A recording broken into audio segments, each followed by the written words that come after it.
পেশাদার লিগে কমলো বিদেশি, এখন ৩ জন নিবন্ধন করতে পারবে ক্লাবগুলো, আর একাদশে খেলতে পারবে 2 জন। এদিকে রেলিগেশন প্লে অফ না খেলায় বহাল রয়েছে ফেনী সকার ও উত্তর বারিধারার নিষেধাজ্ঞা। ফেডারেশনের নির্বাহী কমিটির সভায় জানানো হয় এপ্রিলে হবে বঙ্গবন্ধু গোল্ড কাপের পরের আসর। নতুন মৌসুম শুরুর অপেক্ষায় পেশাদার ফুটবল। আলোচনা চলছিল বিদেশি কোটা নিয়ে, যা অপরিবর্তিত রাখার অনুরোধ ছিল ক্লাবগুলোর। কিন্তু নির্বাহী কমিটির সভায় কমানো হলো বিদেশি সংখ্যা। 4 জন থেকে কমে এখন 3 বিদেশি নিবন্ধন করাতে পারবে ক্লাবগুলো, আর মাঠে খেলবে 2 জন। 3টি রেজিস্ট্রেশন হবে, 2 জন ফরেন খেলোয়াড় মাঠে খেলবে। তবে একটা সিদ্ধান্ত আমরা নিয়েছি, foreign player can be replaced by foreign player.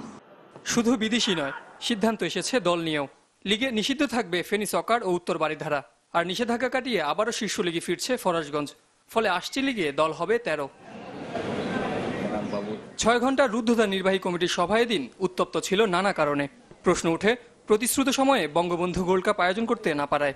যদিও আসে এপ্রিলের শেষে পরের আসর আয়োজনের নতুন ঘোষণা। 3rd উইক অফ এপ্রিলে আমরা আশা করছি এটি অনুষ্ঠিত হবে, এবং এটি 6 জাতির হবে, ইনক্লুডিং বাংলাদেশ।